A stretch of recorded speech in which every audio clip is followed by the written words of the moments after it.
In the New Mexico desert, firearms experts tackle an old case that has never really gone cold. The assassination of John F. Kennedy.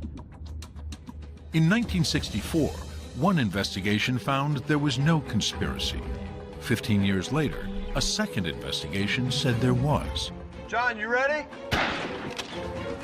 Now, Nova asks, could more sophisticated forensic science provide new insights and uncover the truth about JFK's murder? I gotta go around this table. These men believe it can.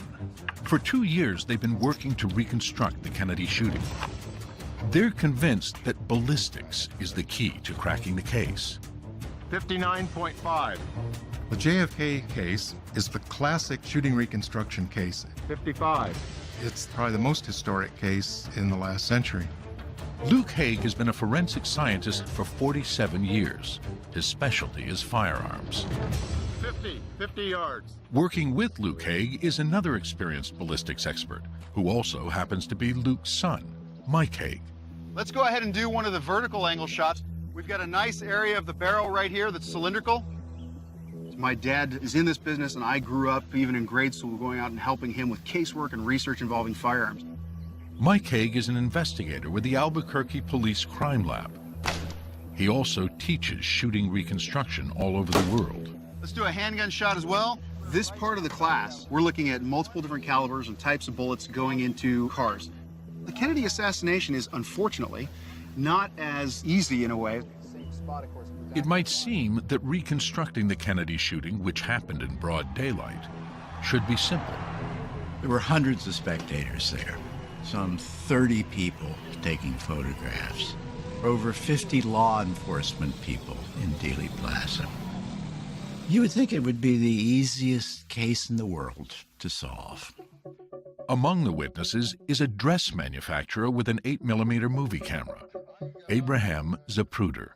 He shoots 26 seconds that have become the most studied home movie in history. He keeps the limousine right in frame through the whole thing. As shots are fired, bullets are flying, people are hitting the ground all around him, doesn't faze him. Ultimately, the film becomes the crucial piece of visual evidence in the assassination investigation. Yet despite all the evidence and witnesses, the JFK case continues to fuel speculation and debate. The Kennedy assassination is a lot like a Rorschach test. If you look at the evidence, the test, and you give me a statement about the assassination, it really tells me more about you than it does about what happened. Everything about the assassination which points to Lee Harvey Oswald, I can share with you an alternative explanation which speaks to the possibility of a conspiracy. The controversies that swirl and develop, I think there's over 1,000 books and articles. Not a single one of them, to my knowledge, is written by someone who deals with shooting and shooting reconstructions. So now, Luke and Mike Haig are focusing on the gun, bullets, and crime scene to try and reconstruct one of the most notorious crimes of the 20th century. It happened in Dallas on November 22nd, 1963, a Friday. Remember where I was? I was with my future wife coming out of a music class. IB class. A fellow who was on staff at the high school came in and said, "They've shot Kennedy." I was in kindergarten, and I remember my teacher burst into the room crying. A woman ran out of the record store near the corner and said the president's been shot. I didn't believe it. I was with Bobby Kennedy the day of the assassination in a meeting, and we broke for lunch. I was at Love Field, and I immediately, after I got to the city desk, I called home to talk to my wife, and I said to her, "Let's get out of this place." I was on the left running board of the follow-up car, immediately behind the presidential vehicle. The president's car is now turning onto Elm Street, and it will be only a matter of minutes before he arrives at the freeway. All of a sudden, I heard an explosive noise over my right shoulder. And I saw the president grabbed at his throat, and I knew something was wrong. I jumped off the running board of the follow-up car and ran toward the presidential vehicle. As I was running, they tell me there was another shot. I didn't hear it. Just as I was approaching the president's car, there was a third shot. It hit the president in the head, and then it exploded out the right side of his head. Blood and brain matter and bone fragments sprayed out across the people in the car, across the trunk, myself, and Mrs. Kennedy. Pulled myself up in the rear of the car, and Mrs. Kennedy came out in the trunk. She didn't even know I was there. She wasn't reaching for me. She was reaching for something that came off the president's head. I grabbed her and I put her in the back seat, and I screamed to the driver to get us to a hospital. At 80 miles an hour with Clint Hill sprawled across the trunk, they head for Parkland Hospital. The president's head was in Mrs. Kennedy's lap. She wouldn't let go. She didn't want anybody to see the condition he was in because it was horrible. And so I took off my suit coat. I covered up his head and his upper back, and when I did that, she let go, and we rushed him into the emergency room.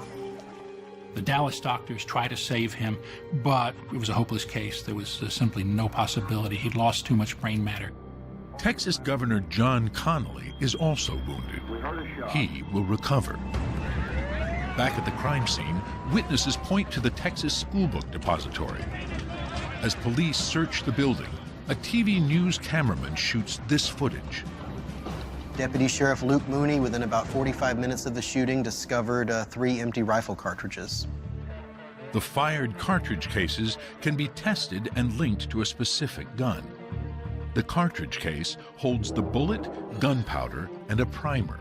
When the firing pin strikes the primer, it creates a spark, igniting the powder, which accelerates the bullet through the barrel.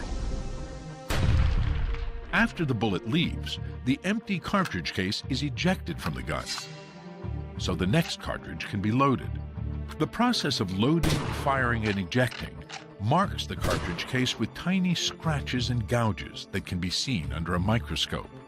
Markings similar to these can prove the 3 empty cartridge cases were fired by a rifle, also found on the 6th floor. It was only about 10 minutes later that the rifle location was found, a Mannlicher Carcano wedged between 2 stacks of boxes. The Mannlicher Carcano, or Carcano, is an Italian rifle made during World War II. The serial number shows this gun was ordered through the mail from Klein's Sporting Goods in Chicago by A. Hidell, an alias used by Lee Harvey Oswald. The Carcano is a military rifle, something that might be popular with gun collectors, but is almost never seen by homicide detectives. In the United States, shootings then, shootings now, don't involve military, high-velocity rifles with hard military bullets. Robert Frazier, the FBI examiner, in his testimony said he'd never seen a 6.5 Carcano.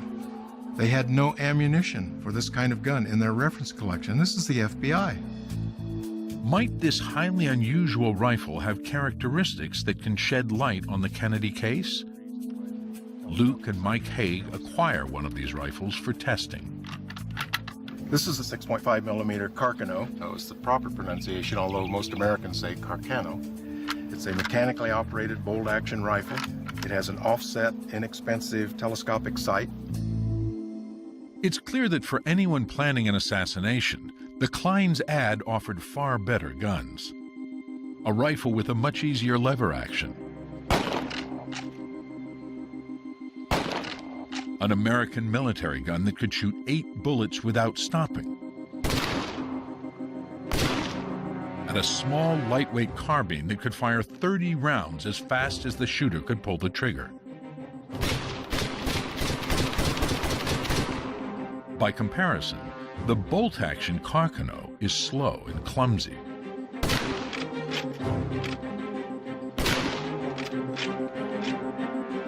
So why would any assassin choose the Carcano?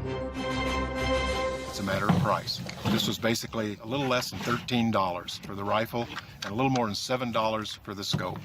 And as far as the awkwardness of it, practice.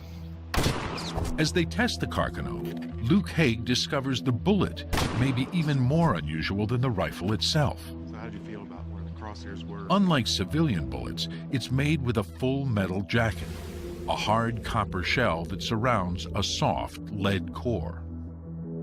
Here are 4 typical military bullets from the First and Second World War. They're all full metal jacketed bullets. They're also pointed. The Carcano is basically a cylinder. The cylindrical shape, with straight sides and no taper or sharp point, affects how the bullet interacts with the rifle in spiral ridges in the wall of the barrel that spin the bullet for stability. Pointed bullets have much less surface area contacting the barrel, so they tend to be less stable as they exit the gun. They're only gripped by the gun barrel back at the very end of the bullet. This allows the rest of the bullet to do just a little bit of wiggle as it's going up the barrel and as it emerges from the barrel. The Carcano bullet, the rifling begins grabbing it clear up here at the nose. That's uncommon. I've never seen any other, even other 6.5 rifles that do this. In 1963, little was known about the Carcano rifle and its unique ammunition. But within hours of Kennedy's death, Dallas police have arrested the man who owns it, Lee Harvey Oswald. As reporters swarm in, Dallas homicide cops keep working the biggest case of their lives. They had recovered the firearm, the cartridge cases, Oswald's fingerprints. They had the case sewed up in an excellent way within 2 days of the incident. I give them high marks. Physical evidence is the main thing that we are relying upon. I figure we have sufficient evidence to convict him. The key evidence, essentially all of it, would have been admissible at trial. Police are also learning more about Lee Harvey Oswald, an ex-Marine with a security clearance. He's a communist who lived more than 2 years in the Soviet Union, raising the terrifying question of Russian involvement. Was he put up to this by the Russians? As a nation, we would have to take retribution. We would have to fire back if they killed our president. Sunday morning, less than 48 hours since Kennedy's death, Dallas police start transferring Oswald to county jail. He's been shot. He's been shot. Lee Oswald has been shot. There's the man with a gun. It's absolute panic. Absolute panic. There is no question about it. Oswald has been shot. On live television, Oswald is shot and killed by Jack Ruby, a strip club owner with a long arrest record. An assassination that came out of nowhere, that had no explanation, now gets weirder and weirder. Now there will be no trial, no answers to the questions. Did Oswald kill Kennedy? Did he have help? Did Jack Ruby silence him as part of a conspiracy? Pollsters go into the field, and within a week, 60% of respondents are saying more than one person was responsible. There is no question that Ruby killing Oswald raised big time the possibility of a conspiracy. Policymakers were very, very sensitive to talk about a communist conspiracy because it had very important and very dangerous foreign policy implications. 5 days later, now President Lyndon Johnson announces that a commission headed by Chief Justice Earl Warren will investigate. We're looking back at it now as if all they had to do was just do fact-finding. It's not true. The need that led to the Warren Commission was not to find out what happened, but to assure the American people what didn't happen. The Warren Commission will spend 10 months investigating, but before they even start, some of the most critical evidence in the crime of the century has been lost forever. The problem begins at Parkland Hospital when John Kennedy is pronounced dead. Dr. Earl Rose, Dallas County medical examiner, is required by law to perform an autopsy. Well, that was not what we wanted to hear. We were going to take the president's body back to Washington. It doesn't exactly come to blows, but there's almost the implicit threat that the Secret Service people will pull their guns if they have to. In the end, they accepted the fact that that's what was going to happen and did happen.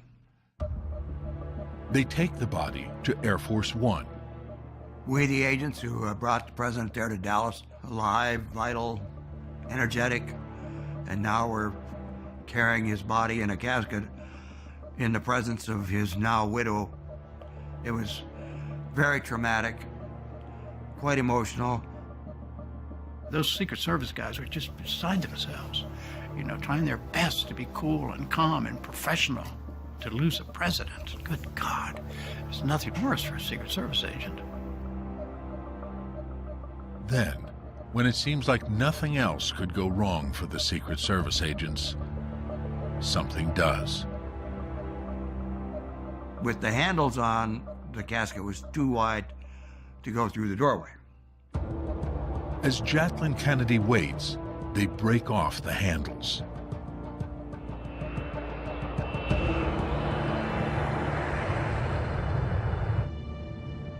Returning to Washington, again the subject of an autopsy is raised. In a bullet murder, there is no area of evidence more important than the autopsy. You can infer the trajectory of the bullets. So the autopsy in the Kennedy assassination is absolutely critical. But the autopsy decision is made by the wrong people for the wrong reasons. The whole Kennedy entourage does not understand the distinction between just an autopsy and a forensic autopsy. Kennedy was a Navy man, so the autopsy is going to be done at Bethesda Naval Hospital. A couple of ordinary hospital pathologists are assigned to do the autopsy. Meanwhile, nobody asks whether James Humes and J. Thornton Boswell, the two hospital pathologists, are in any way qualified to do this autopsy. They weren't. These people were not forensic pathologists. They knew they weren't forensic pathologists, but they were military people. They were ordered to do the autopsy, so they had to do it. Friday evening, Kennedy's autopsy begins. They start with x-rays, which reveal bullet fragments in the brain. It's also clear that Kennedy had a tracheotomy in the ER to insert a breathing tube. But the pathologists don't realize there's a wound there as well. They did not know that the tracheostomy, which they saw, had obscured a wound in the throat. Then they find a bullet hole in his back, which quickly becomes a problem. They had what was clearly an entrance wound in the back, and they couldn't account for the bullet. The doctors are in a quandary because they got a bullet hole in Kennedy's back. They do total body x-rays, there's no bullet in the body. So if a bullet hit Kennedy in the back, where did it go? But the doctors aren't shown crucial evidence that would reveal where the bullet went. The clothing had been taken away by the police. Well, examination of the clothing is part of the autopsy. It's very important to know. Kennedy's shirt collar and tie show a bullet exited his throat, but doctors don't know that. Then they learn a bullet has been found on a stretcher at Parkland Hospital. So doctors assume it worked its way out of the body during cardiac massage. With that, they conclude the autopsy and the body is taken to lie in state. Now the doctors must write their report without access to the body, x-rays, or photos. This is crazy. I mean, these guys saw the wound. Why can't they see the photos? And they saw the x-rays only once. After speaking with the Dallas ER doctors, they conclude Kennedy was hit by 2 shots fired from behind and above. One went through his neck, the other shattered his skull. So the bottom line is Kennedy did not have the kind of autopsy he should have had. Because proper measurements and documentation were not done, the Kennedy autopsy will fuel controversy and debate for decades. But there is another body of evidence still to be dissected, one that allows the murder to be analyzed a fraction of a second at a time. Abraham Zapruder's home movie. Testing Zapruder's camera, the FBI learns a crucial detail. The Zapruder film chops time up into 1/18ths of a second. So you have snapshots every 1/18th of a second. Investigators will use the film to establish a timeline. The majority of witnesses heard 3 shots. The first bullet evidently missed and has never been found. Most agree the fatal head wound was the third and final shot, Zapruder frame 313. The earliest sign of trouble is at frame 225, when the car emerges from behind the sign. Kennedy has clearly been hit at Zapruder frame 225. Connolly's not showing obvious pain until the 2:35, 6, 7 range. Rewinding to before the sign, neither man appears hit, so clearly both are shot somewhere between frame 210, when they disappear, and frame 240, a time span of 30 frames. So you got 30 Zapruder frames. That's all you've got. And you've got 2 guys to wound. 30 frames is 1.6 seconds. But now, whoops, the FBI tested the rifle. It can't be fired that fast. You need 2.3 seconds to fire it twice. There's not enough time for a single gunman to fire 2 shots during that time frame. So if a single gunman could not wound both men during that 30-frame interval, there must have been 2 shooters, a conspiracy. Then, if that were true, you had a hell of a problem. It was much more convenient to have one man, one lone nut was responsible. To explain how one shooter could wound both men in 1.6 seconds, Arlen Specter, a lawyer for the Warren Commission, concludes Kennedy and Connolly were shot by the same bullet. The single bullet theory, an enormous Achilles heel in the whole Warren Commission reconstruction. The theory says a bullet hit Kennedy in the back, exited his throat, went on to hit Connolly, exited the chest, hit Connolly in the wrist, breaking the radius bone, and then buried itself very shallowly in his left thigh. The single bullet theory has traditionally been maybe the single most controversial thing that the Warren Commission came up with. One of the most important people who didn't believe the single bullet theory was Governor Connolly. Connolly and his wife, Nellie, disagree with the timing of the theory. Connolly said, the first bullet hit Kennedy and the second bullet hit me. And his wife, Nellie, said the same thing. In the film, Connolly does appear to react later than Kennedy, as if they were not hit by the same shot. For the single bullet theory to be true, Governor Connolly had to be wrong. And Connolly was completely unequivocal. That is not what happened. And Connolly was an experienced hunter. He was a man who knew his way around a gun. Skeptics also point to the condition of the bullet found on Connolly's stretcher. That bullet was almost pristine, and that's what's called the magic bullet. This is the Carcano bullet the Warren Commission said caused 7 separate wounds in Kennedy and Connolly. People who see the supposed single bullet will look at it and say, it couldn't possibly have inflicted 7 wounds because it ought to be more damaged than that. How on earth can a rifle bullet go through 2 people and look essentially undamaged? Now, Luke and Mike Haig are conducting experiments using the Carcano rifle to evaluate the single bullet theory. The first experiment is a test of the stability and penetrating power of the Carcano bullet. Could it pass through Kennedy, Connolly's torso, then Connolly's wrist, and into his thigh? And if so, what condition would it be in? Mike Haig will test fire 1 round into one of the oldest ballistic test materials. Pine boards. By setting up a group of boards, you can learn a number of things. Does the bullet deflect? Is it going to deviate? And once it deviates, is it now going to snap or break or deform? And then, of course, how deep does it go? They'll use a timing device called a chronograph and Doppler radar to measure the speed of the bullet, The edge of the table. as well as high-speed video. Gun is going hot. Range is hot. 5, 4, 3, 2. Range is safe. Velocity 2,089, 10 feet beyond the muzzle. The instruments show the bullet is traveling just under 2,100 feet per second as it leaves the gun. almost twice the speed of sound.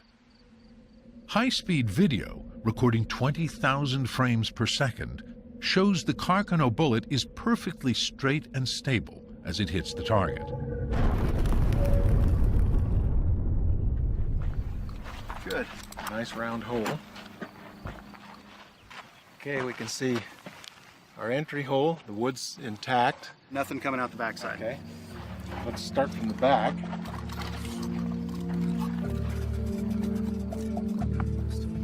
Now we've got something in here. You can clearly feel that they're bound together where we've got that stress crack across the top. So we're at exactly 3 feet. The bullet has penetrated 36 inches. But what condition is it in? The nose of this bullet is undeformed. It's still perfectly round. This sort of simple demonstration or experiment shows us a number of things. That this bullet is a very hard, very stable bullet. It's just plowed through 3 feet of pine boards. These bullets are capable of passing through 2 human beings. But this test only shows the bullet in one medium, wood. In the single bullet theory, it passes through multiple materials. Kennedy's neck, then air, then Connolly. So the next step is to recreate what happens when a Carcano bullet hits human tissue. It's basically a splash. We're basically a bag of water. If you throw a rock into the water parts. So does muscle tissue to high-velocity bullets. To learn how muscle tissue parts when penetrated by a Carcano bullet, they'll use 2 different tissue simulants, ballistic gelatin and ballistic soap. Both have the same density and resistance to penetration as human muscle. But they behave differently when struck by a bullet. We're looking at a temporary cavity in gelatin that opens up and collapses. But ballistic soap freezes the moment in time, preserving the wound cavity. That temporary cavity is formed by the splash, by the plow of the bullet through it, but it stays there. The pine boards have already shown that a Carcano bullet can easily go straight through 2 people. But the single bullet theory is all about what it does after it emerges from Kennedy's neck. Does it remain intact? Is it deflected? What happens to its velocity? How fast was it going? That's important to know. What kind of damage can we expect it to do to another gunshot victim, such as Connolly, or to the car? In these 3 feet, the space between Kennedy and Connolly, lie the answers that prove or disprove the single bullet theory. They'll start with the soap. It's very similar to Neutrogena, that clear amber soap that you can see through. This has the same density and the same resistivity to penetration as muscle tissue. I've also put this cloth on here so we can see a phenomenon called bullet wipe. Range is hot. 5, 4, 3, 2, 1. Gonna say. First thing to notice is this cloth with the bullet hole in it. The dark ring you see around there is a phenomenon known to forensic scientists as bullet wipe. It's the smudgy material on the surface of a bullet that literally wipes off as it pushes through the first surface it encounters. This is important because it tells you direction. This is an entry. There is bullet wipe around the small round hole in Kennedy's coat. Okay, I've removed the cloth and the skin simulant. Here we have something different. We have a representative of the temporary cavity, that the tissue would have been hurled out, propelled out, but in a real person or in tissue or gelatin, it had collapsed back. This is the exit, and we can see it's very little different in size than the entry. Okay, I've sectioned this lengthwise along the wound track, and the noticeable things are that it's perfectly straight. But near the exit, the wound path gets wider. Something's happening to the bullet. This is the entrance. The bullet stays stable, stable, stable, nose forward. Over here's the exit, and it's just starting to yaw. Yaw means the bullet is changing its orientation in flight. It's still moving in a straight line, but it's starting to tumble. High-speed video shows the bullet beginning to yaw after it emerges from the soap.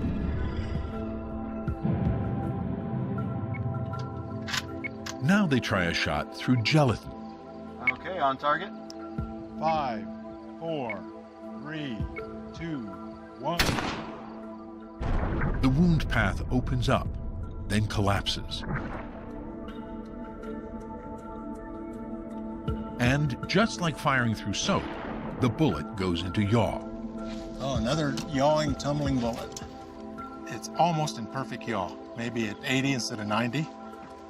Beyond the target is a witness panel, a piece of 1/4-inch sheetrock. It's 3 feet beyond the soap, the same position Connally was in 3 feet beyond Kennedy. The witness panel records the bullet's orientation after exiting Kennedy's neck. We've got an intact bullet. It's not deformed. We can see the profile of it. There's the nose, there's the heel or the base, but it's going sideways. Here's an actual fired Carcano bullet, and we can see it's almost perfectly in profile. Connally's coat has this kind of a hole in it. And so does Connally's back, according to his surgeon. In test after test, the Carcano bullet moves straight through tissue simulant, but tumbles when it re-enters the air. Time after time, the instant this bullet is back out into the atmosphere, it goes into yaw. That was a real surprise. I can't explain it, but from a science standpoint, it's repeatable. A bullet hitting sideways has much more resistance, which helps explain Connally's wounds. It's like holding your hand out the window of a car going 90 miles an hour, so you feel a lot of resistance. If you put your hand like that, you feel very little. So when the bullet hits Connally, it's now going sideways, and it does a lot of damage.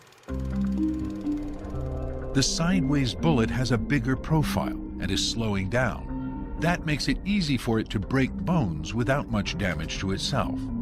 And in fact, the stretcher bullet is damaged. If you look at it end on, it's mashed very considerably. It's actually in an oval shape, not round. So it has suffered some damage. And it's exactly the type of damage a bullet would get from hitting sideways.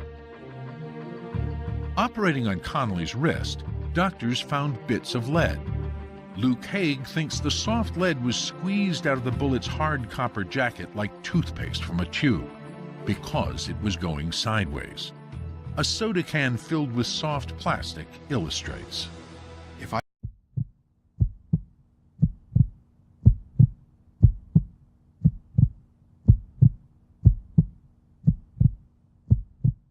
put forces on this way and keep it straight, it's strong.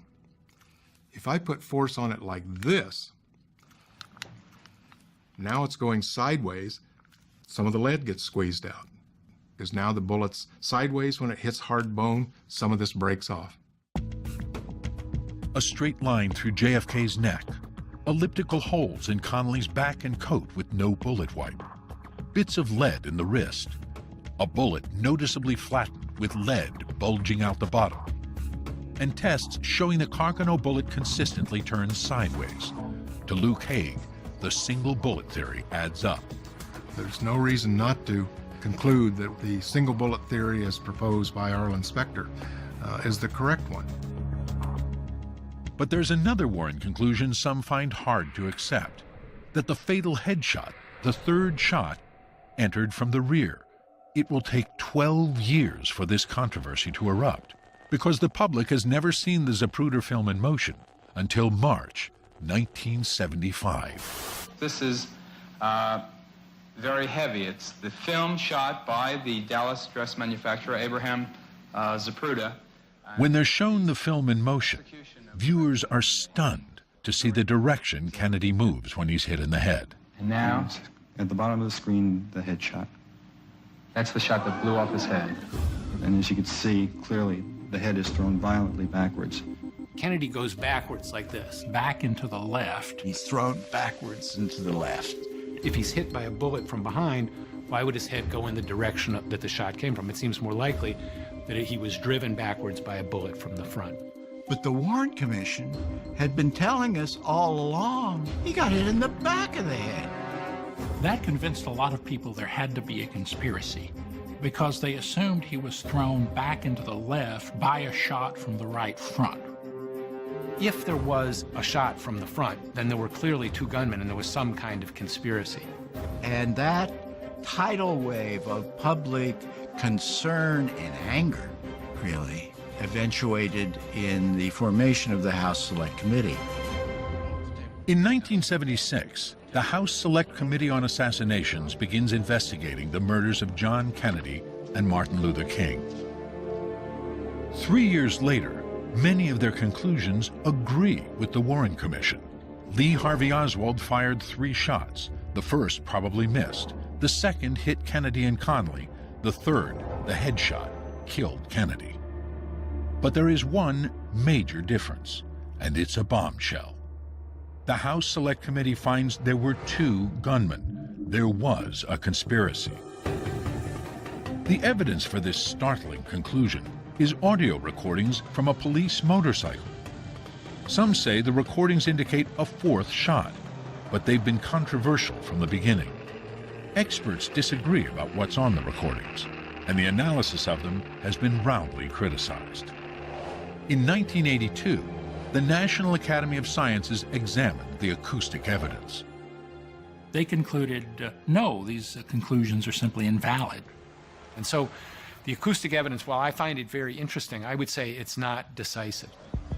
But controversial recordings aside, what did witnesses actually hear? A fair number of witnesses said the shots came from the depository and a fair number from the direction of the grassy knoll. The grassy knoll is a slight rise on the northwest side of Dealey Plaza. If there were a gunman here, that could explain a shot from the right front. But many witnesses simply weren't sure where the shots came from. A number of people, when asked where the shots came from, said there was no way to tell, there was too much reverberation. The Kennedy assassination is just one example of the difficulty of pinpointing gunshots. Locating where shots are coming from is hard for anyone, even trained soldiers, especially in urban environments. It's a major problem for our soldiers in Iraq and Afghanistan, to be able to understand where shooters are in these urban environments. Multiple buildings, multiple locations that the shockwaves reverberate off of and give us multiple sound signatures.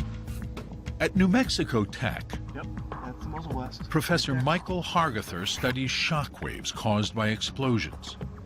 Using a special high-speed camera, extremely bright focused light, and a reflective screen, his team takes pictures of sound. We can literally photograph the invisible, small density differences within the air. What we're going to see here with the shadowgraph system is we're going to see a line that is the shadow cast by that shockwave. Down. That line represents the interface between the unshocked ambient air and then what we call the shocked air behind that shockwave. John, you ready? Ready. Camera's ready. Photographing a high-speed rifle bullet reveals 2 different shockwaves. One, V-shaped, is created by the bullet traveling faster than the speed of sound. The other, by the gases that propel it. There's really multiple pieces to this event. The bullet, we can talk about it being supersonic as it exits the gun because it's traveling faster than the speed of sound. And the burning of the gunpowder, that produced what we call a muzzle blast.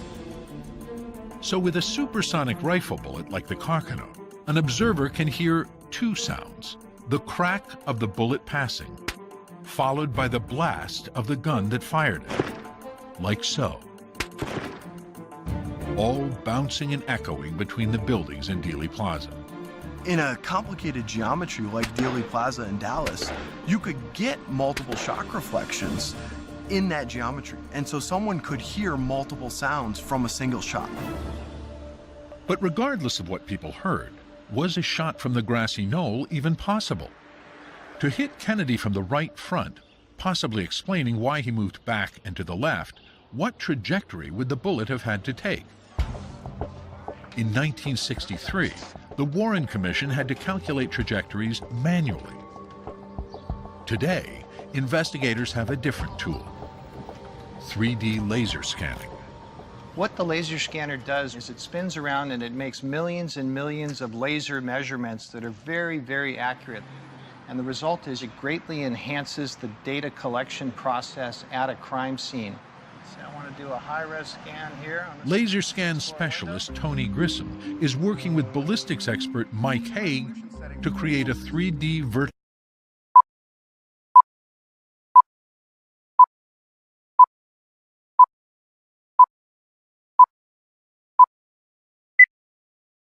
model of Dealey Plaza. The laser system is going to put a laser up into the mirror system, which directs it at a 90-degree angle over to this enclosed cube. And then when the laser rotates around the scene, you're able to come away with 360 degrees of data. The first step is to scan from multiple points in the plaza, including the 6th floor of the book depository. When I first started in this business, if you went into a typical crime scene, you might walk out having used your tape measure, your roller wheel, and it was inevitable that you would realize later that you missed a measurement. Do we know the camber of the road? Do we know how high the curb was? Did you take it? I didn't take it. Did you? It's all in the computer. We've done a panoramic scan already. Now we're going to do what's called a detailed scan just of the actual window. Processing such a huge amount of data will take weeks. When it's done, all of Dealey Plaza, every building, window, street lamp, and tree exists in a computer, accurate to 1/8 of an inch. Mike, could we go and take a vantage point looking at the grassy knoll and pick some points and look at distances and trajectory from there to the limousine location where the headshot actually occurs? Sure. The 3D laser scan data allows me to look at any shot I want to, including the grassy knoll shot, shots from the 6th floor, missed shots, anything. It's all about angles and distances. I'm interested in the distance from the knoll to, say, the headshot, and the knoll to the next shot. Mike Haig wants to evaluate a grassy knoll trajectory. Here's the corner of the stockade fence. Maybe right about behind that tree, around in there. Could we also see what the vertical angle would be, the downward angle? So from the top of the stockade fence, for example, to the president's head. Sure. If it came from the knoll, we're looking at about 105 feet. That's correct. Okay. When the distances and angles are all calculated, the answer is clear. So 105 feet, -4 degrees downward if we define horizontal as 0. In the 3D virtual Dealey Plaza, a trajectory from the grassy knoll to Kennedy is possible. The distances are certainly within realm of a typical firearm, but you would have to have had an entrance wound in the front right area of the president's head. Clearly, the right side of Kennedy's head is terribly injured. His skull is shattered. But is this devastating damage an entrance wound? The only way to know for sure would be to examine Kennedy's skull. Since that's impossible, a team at the Boston University School of Medicine will instead try to virtually reconstruct Kennedy's head wound. Greg Mahoney is a forensic artist. James McInnes, a forensic anthropologist. Leading the team is Peter Cummings, a pathologist who specializes in gunshot wounds to the head. What I typically do with a gunshot wound to the head case is I'll try to reconstruct the skull by taking the fragments and putting them back into the place where they belong anatomically. Several fragments of Kennedy's skull were recovered, from his scalp, the limousine, and Dealey Plaza. To see if there's any sign of a shot from the grassy knoll, the team tries to piece together the fragments. Cummings hopes that reconstructing the skull will show whether or not there's an entry wound in the right front. When the process is complete, the team sees only evidence of a rear entry wound. Everything that I've seen is consistent with a relatively simple scenario. A bullet enters here and comes out roughly in this area. I don't know where the exit wound is. There's not a discrete exit point. But this is only an experiment using publicly available copies of autopsy photos and x-rays. To learn more, Cummings goes to the National Archives, where the high-quality originals and Kennedy's clothing are kept. The Kennedy family has granted him access on Nova's behalf, but no cameras are allowed. It was a real honor. It's something that I grew up with. As a boy, seeing the Zapruder film was one of the things that really fueled my interest in doing forensics. This was John F. Kennedy, and I was handling his clothing.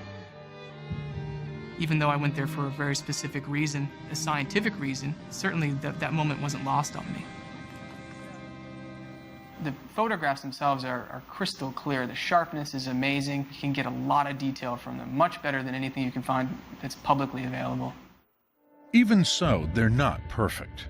A photo intended to document the entry point is unclear, because for whatever reason, the autopsy doctors did not shave the head wound. The brain yields more information. This is a drawing of President Kennedy's brain that was done for one of the investigative committees.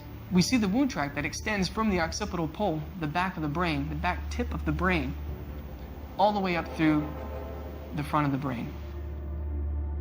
A shot from the grassy knoll would have exited through the left side of Kennedy's brain, but that is largely undamaged. Moving on to an X-ray of Kennedy's skull, multiple fractures are evident. To Cummings, the pattern of fracture lines is a clue to the bullet's direction. As the bullet impacts the skull, the fracture lines will radiate off from that point of impact.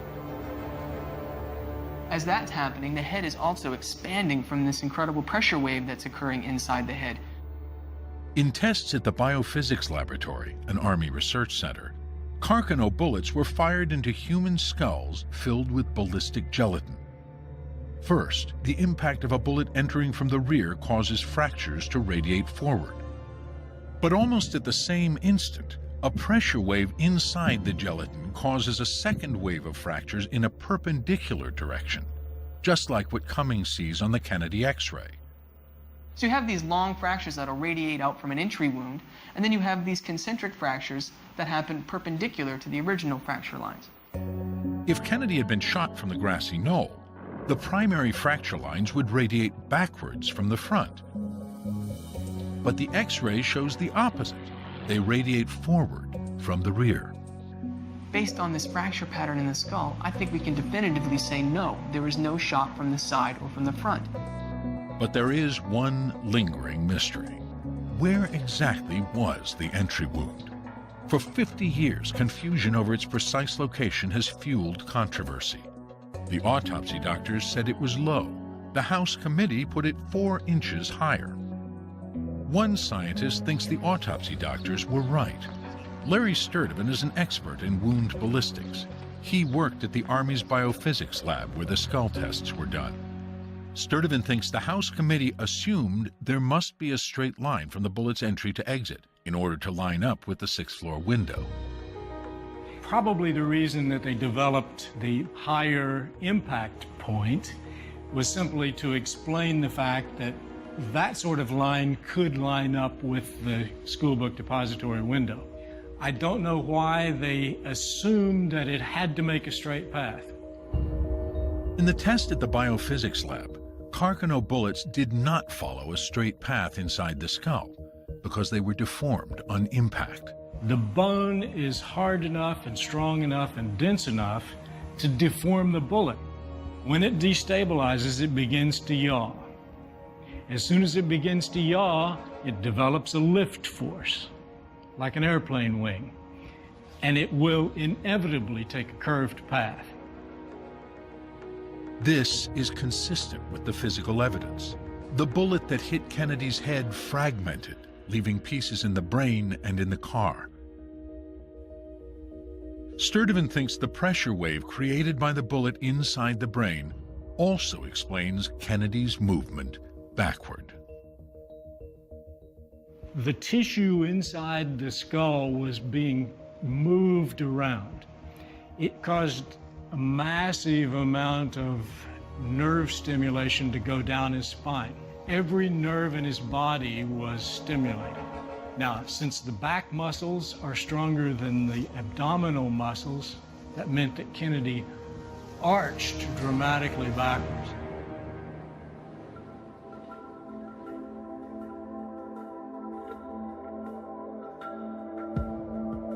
After 50 years, one of the most witnessed murders in history is still discussed and debated.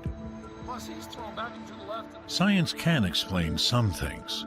How a relatively intact Carcano bullet could wound 2 men, and how a shot from behind could cause Kennedy's backward movement. But when it comes to the Kennedy assassination, there are some explanations science cannot provide. History doesn't always make sense. Here's a nothing person who brought down the leader of the free world. In a few seconds, one guy gets off 3 rounds, changes the course of history forever. No experiments can show why someone would take a rifle to a high window and pull the trigger, but they can show it's probable that Lee Harvey Oswald did, and that his shots alone killed President John F. Kennedy. The essence of good forensic science is to look at what are the competing explanations of an event. And if you can rule out that which is impossible, that which remains, however seemingly improbable, is the truth.